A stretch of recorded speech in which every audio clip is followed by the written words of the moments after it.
Okay, this is Garone, take one. Tell me when you're set. Let's start out talking about your experiences and your memories. Let's start out early in the decade, really. Tell me a little bit about what it was like growing up on a farm here in the 20s, early 30s. Times were very difficult. We were a large family. We did not have the media. Excuse me for a second. Just forget the cameras there. Don't look at it. Just look at me. Talk to me. So let's start over. Tell me about what times were like then. Well, again, they were tough. The markets were limited. My folks had a dairy. Things were very lean, particularly 28, the crash of 28. My folks didn't have a lot of stocks. Fortunately, they didn't get hurt that way, but there was no market. Nobody had any money. We ate fairly good because we grew almost everything that we consumed outside of flour and sugar. But it was just all work and no play. I mean, did it look like they were going to lose the place? How tough did it get? It got so tough that my father went to the banker and persuaded him. Sorry, do you have a problem? Oh, I'm sorry. Okay, let's start again. How bad was it? Well, I remember my father went to the banker and asked him if they would delay the principal payment, and he was able to make the interest payment. So we didn't lose the farm, but it was very difficult. It was a struggle. I'm not sure. When were you born? I was born in 1920. Do you remember things getting significantly worse towards the end of the decade in the 20s, or had they always been pretty hard? Well, of course, in those days, we're talking horse and buggy here. So it was a hard life. People refer to the good old days, but I'll tell you what, you can have them. I'll take my air conditioning and all of the modern conveniences. At best, life was tough. It was long hours. I know I'd get up in the morning. Here I am, say 10, 12-year-old kid before I went to school. And I'd have to go out and help milk the cows and wash the barn before I went to school. Then come home and milk the cows again. And by the time my mother got through clearing the dinner table in the evening, I would try to do my homework, but I would fall asleep on the table by the kerosene lamp. And it just 365 days a year, hard work. So let's move ahead a couple of years. Times were rough towards the end of the decade. At what point going into the 30s do you notice that things are really changing, that there are new people here and that there are new problems? Is it immediately after the crash, or is it later on? No. When you talk about the new people, we're talking about the migration. Well, that was in the early 30s. And I was, at that point, I was upper grades of grammar school. It was, things started changing quite drastically.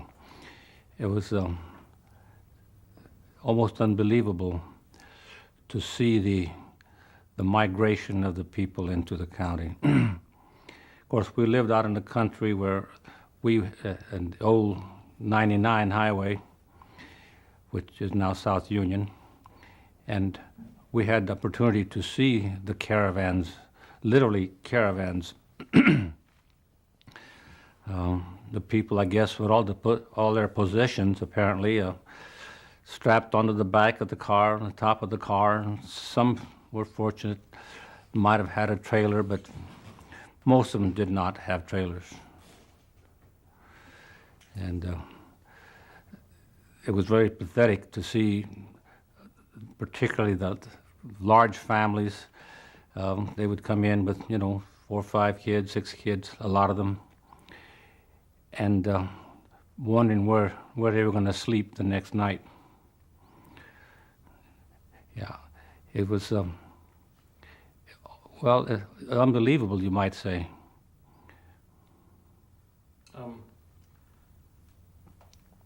When they get here, they'd need help, and of course they'd want to work, right? They weren't just looking for a hand at work. No, that's one thing that I can unequivocally say. They didn't come looking for handouts. They were dealt a bad hand, and they were seeking opportunities, as my folks migrated here, seeking opportunity. And they looking for opportunity to work. And they weren't particular what they did. They would dig potatoes, pick cotton, whatever. And if it was work that the children could help earn money, then the whole family worked as a family. But my impression was one of desperate people. But basically good people. Basically, yes. They brought with them their cultures. We have a lot of the churches around here today that spawned during that era. They all seem to have it appeared at least, to have a religious background. They were believers. You sometimes wonder after what happened to them, but they seem to have their faith. And given an opportunity, they performed. Now, when they came, I mean, part of I don't know if it's appropriate to call it a crisis, but part of this large problem was how to help them, because people here were hurting anyway, weren't they? Yeah, I think you could call it a crisis. If that were to happen today, I would make all the headlines.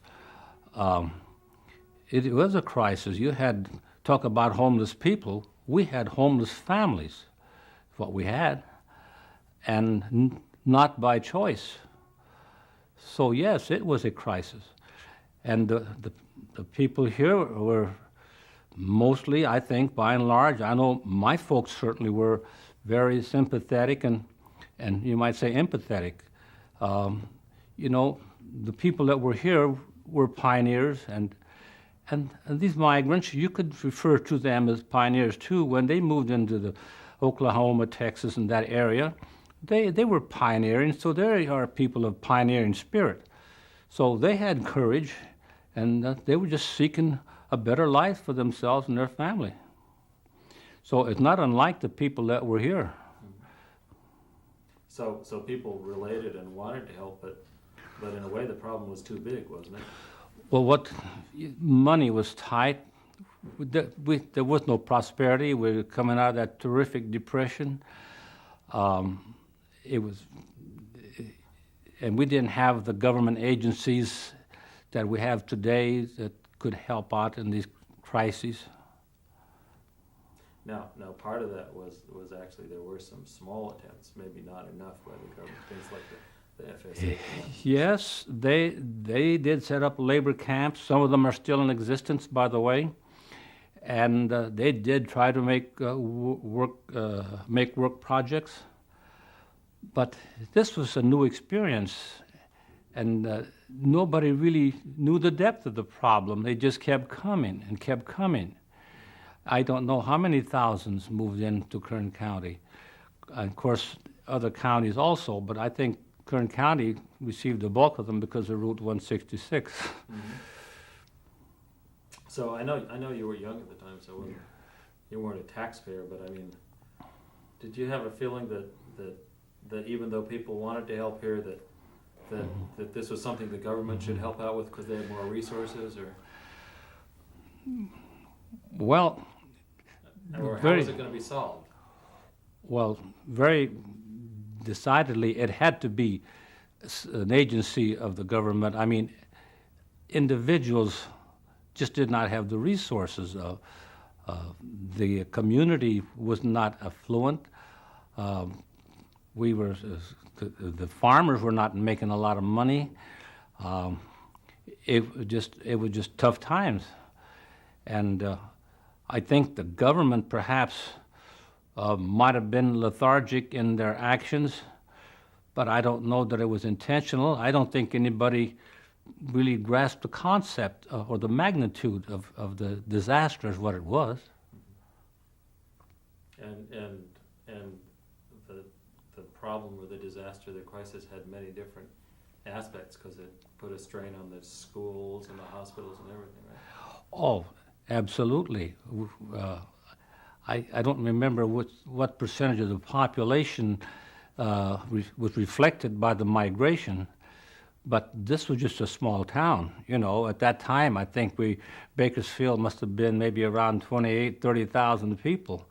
So it's not a wealthy community, so we did not have the infrastructure to accommodate these people.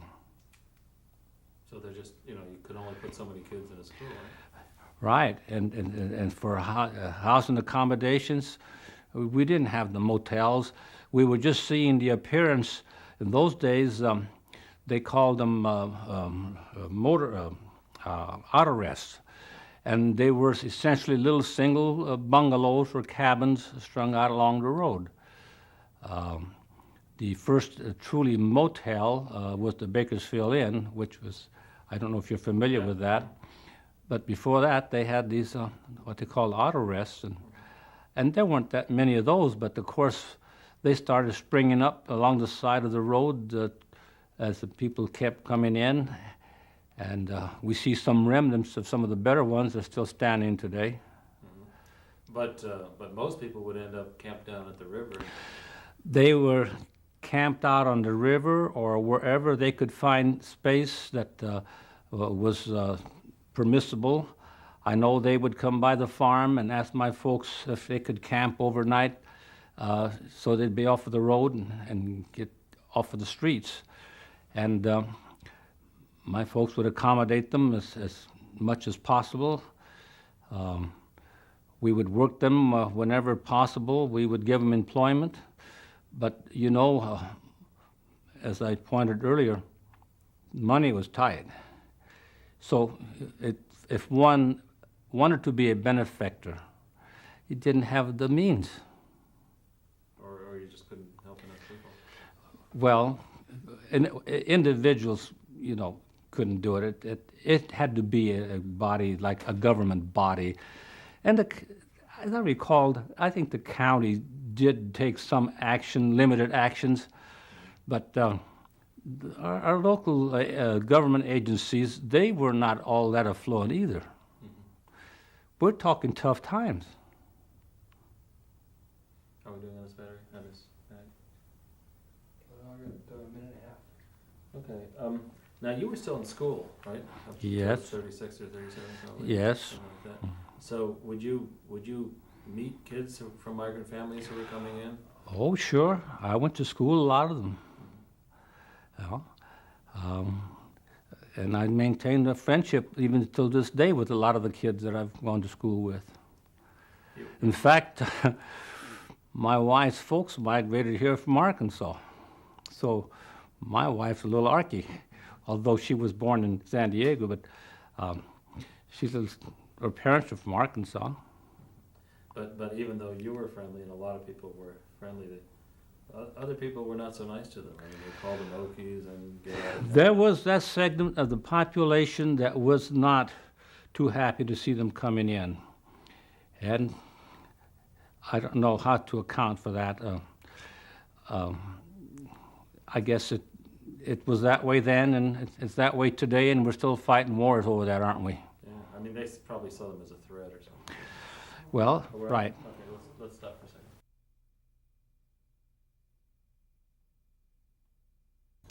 This is Garone, take 3.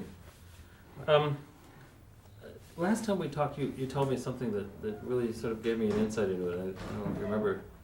We were talking about the fact that on the summers you were working on your ranch and you saw the teenage migrants weighing the cotton, and you felt some real particular empathy for them being a teenager yourself. Well, yeah. Here I was a young teenager, and to see these, what really impressed me most and even to this day, I would see some of these very attractive young ladies, and they were modest, and still they didn't have the means to dress up or to make up or, and they'd be out in the fields working and sweating and just, I know they were embarrassed, to be there and under those circumstances. Yeah, that touched my heart, and I still can remember those scenes. Because it's difficult being a teenager See, anyway, right? Because, I worked with these people. I was on the farm, for instance, when they were picking cotton, I'd be weighing the cotton, and sure, it was hard on everybody, but I don't know if it's the Italian blood in me or what, but I see these beautiful young ladies come up, sweating, toting the cotton sack over their shoulder, and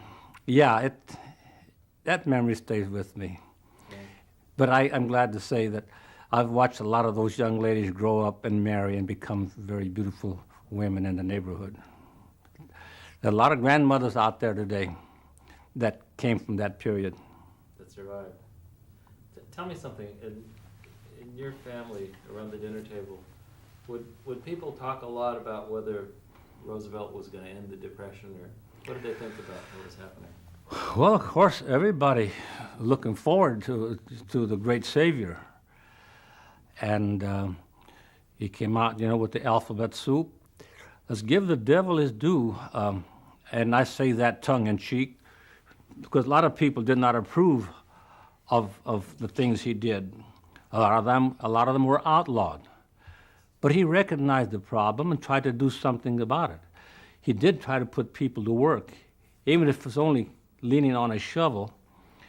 But I still think that's preferable to the welfare system we have today, where you pay people to become demoralized and no incentive, whatever.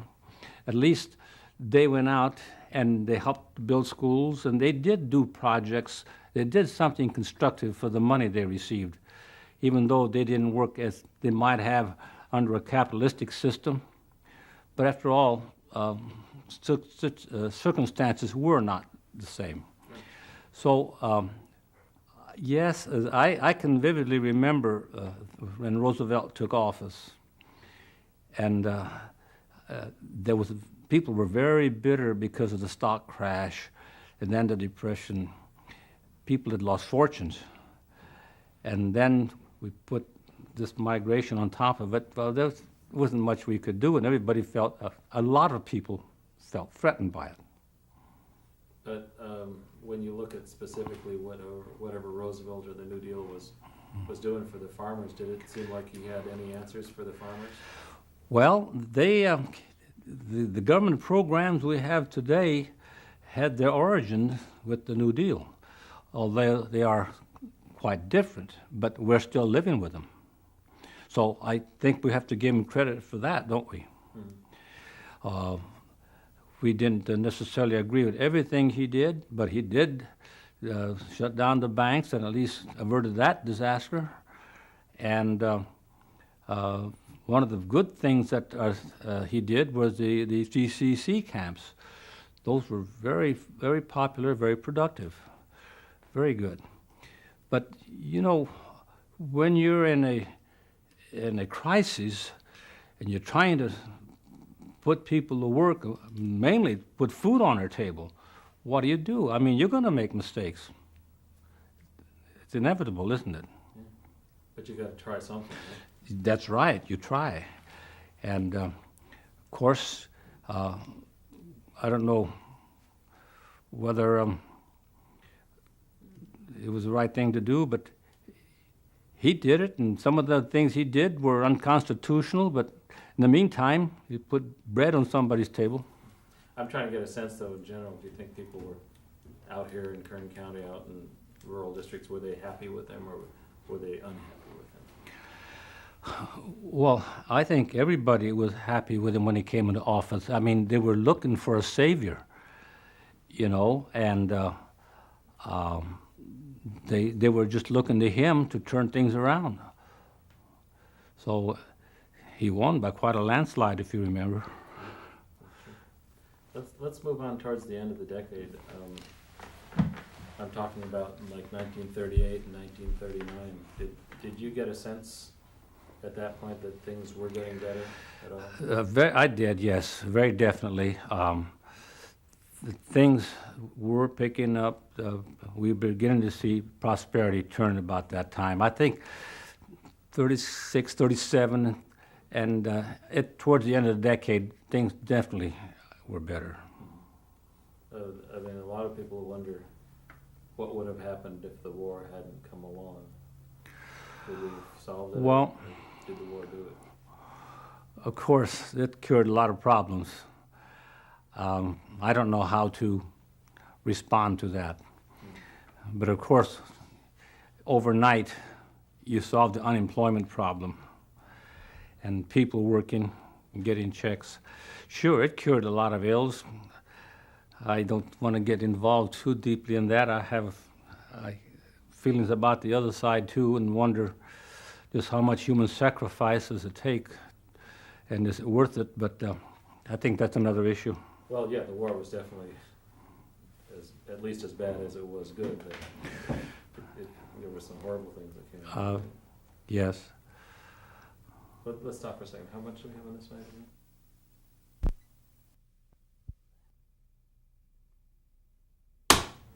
Okay, you had some thoughts about Homeoki's, right?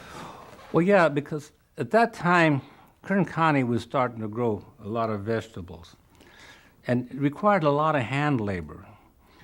So, in reflecting, it probably was a godsend, because these people would take and do these menial tasks, digging potatoes, or chopping cotton, or tomatoes, the hand labor that was required. And then, as the economy progressed, mechanization got better. In later years, then, as these migrants moved into positions of maybe farming themselves, and they got better jobs. Then we had the wave of the Mexican people coming across the border to fill in the gap. So they filled a need there that, I don't know, I guess God's plan, but they served the purpose, although it was very difficult for those people. But in retrospect, as I think about it, it's ironic how history developed. They came in, they handled this segment, and now we look at the Mexican immigrants are doing the same thing. In fact, that was the start of that. The Bracero program started when the Okies left to take jobs in the factories, wasn't it? Right. Did your family actually use any of the Bracero labor? I don't think we did. Well, I don't know if we did or not. There were a lot of Mexican laborers. Of course, my folks, there were always Mexican laborers here, and my folks employed them from early on. The Mexicans and even some Indians at that time. There were still Indians here, and we would work some Indians. So, but to formally request braceros that way, I don't think my folks ever did that. We were always able to get enough labor to accomplish our ends. Tell me, when you look back at the whole period, the whole difficult decade, what lessons do you think America learned from it? Did we learn anything from that experience? Are we talking the 30s? The 30s. Forget about the war, but just the Depression. Well, gee, I hope so. And I think this is a good time for America to reflect on that. Conditions today are not unlike the beginnings of those times. America became affluent and lazy. Americans don't know what it is to tighten their belt. And we need to learn to conserve and to, I guess, I'm failing here for words, but the message to learn is that not to be wasteful today because you may be hungry tomorrow. And I think we have become a spendthrift society. Well, in a way, it sounds like you think maybe we've forgotten that message and we have to relearn it? Well, I think a lot of us are relearning it, and I think it's going to be very difficult to relearn it. I remember it because I lived it. I was on the farm. Times were tough. And so we had to make do. I wore, cardboard on the bottom of my shoes to keep my feet off of the cold, frosty ground. I tied my shoes with twine. And so I came up the hard way.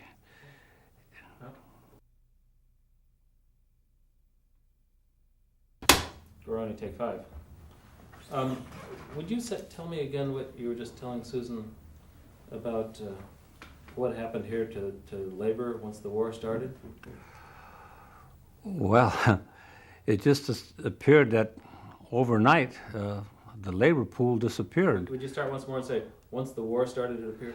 When war broke out, they just all took off. Either they went into the military or the shipyard or the aircraft factories, and the labor source dried up. So the farmers were forced to recruit women and children, and the schools cooperated. They would let classes out early or close certain days to help to harvest the crops.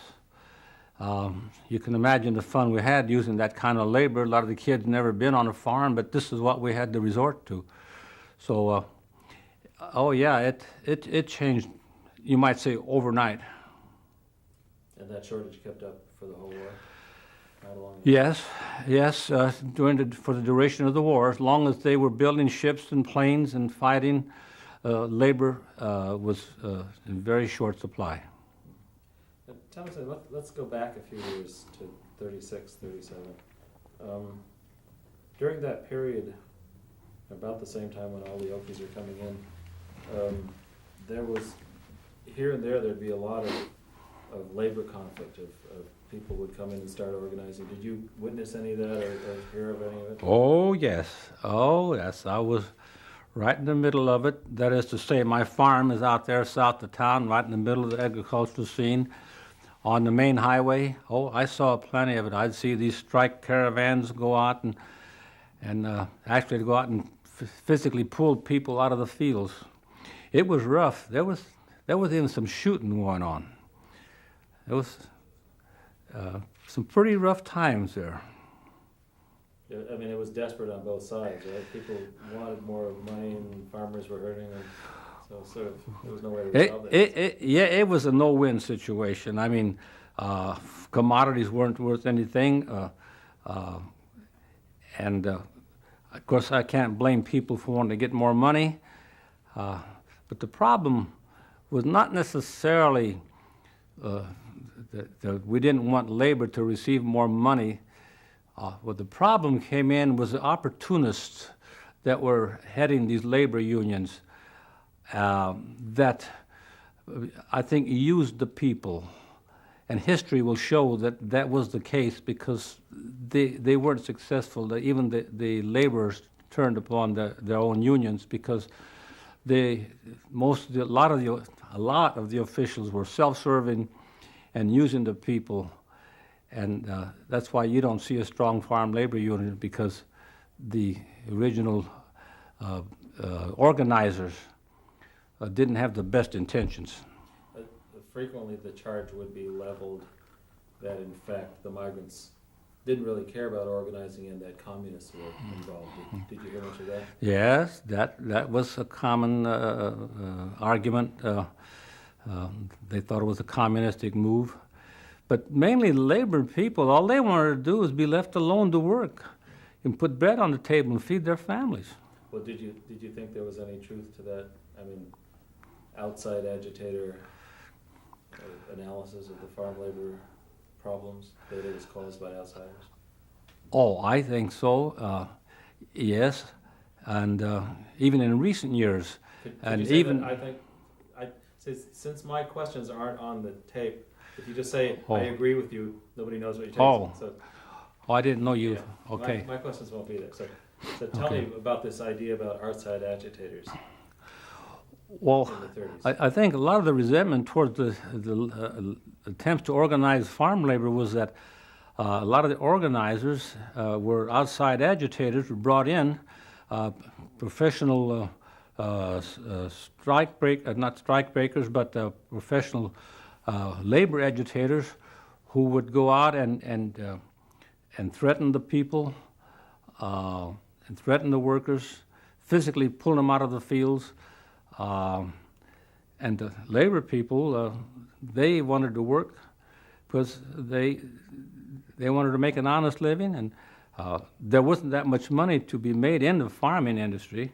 It was not lucrative as like a lot of people thought.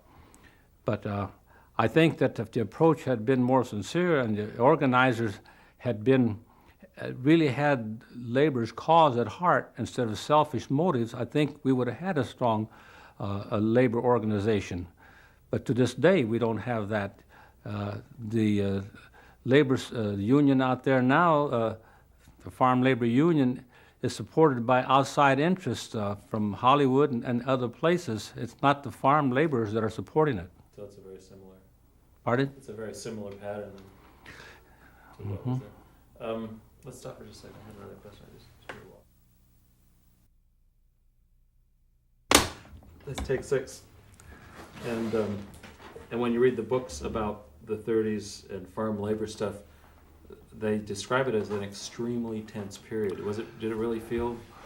Oh yes, those times, those days were very tense.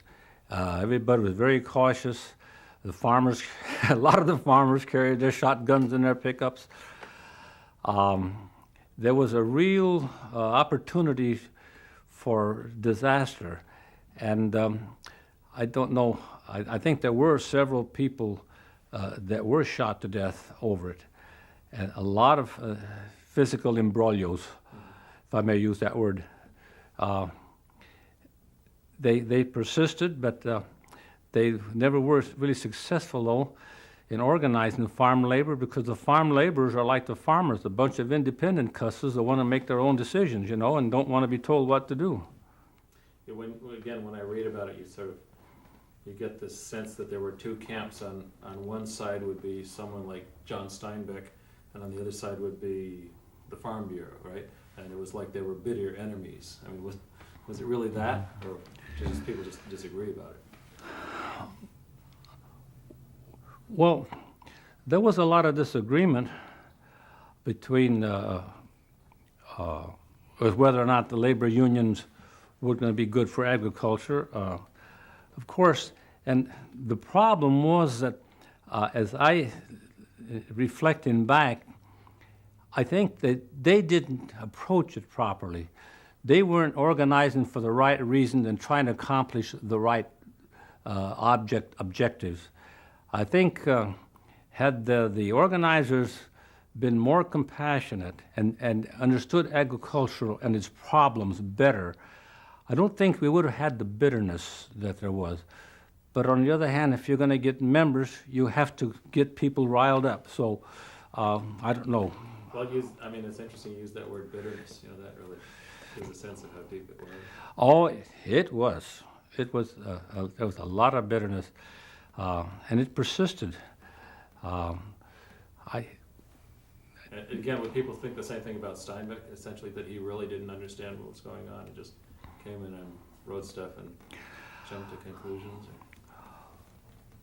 I have a feeling that everything that he wrote probably wasn't authentic. I think that he took a lot of license in what he wrote. After all, he was a novelist, wasn't he? Mm-hmm. And so wouldn't that go with the territory, so to speak? I think there were a lot of exaggerations. Make no mistake about it, times were tough. Which is okay if it's literature, but... Times were tough, but if you're trying to sell a book, you embellish it a little bit different, don't you? Well, but that brings me to another question, which has to do with how you look back at the whole period. Do you really, when you look at it overall, do you remember it as good times or bad times? How do you remember the 30s?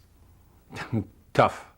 The 30s was a tough decade. It just people were struggling, trying to make ends meet. A lot of the farmers lost their farms. And of course, my conversations relate mostly to the agrarian scene because that's where I was. And I witnessed that. I don't know how it affected the city dwellers, but commodity prices were low. People were just eking an existence. And I guess, of course, when the war came along, it turned everything upside down. And then, we've had a war economy ever since. Okay, let's stop. I think that might be enough.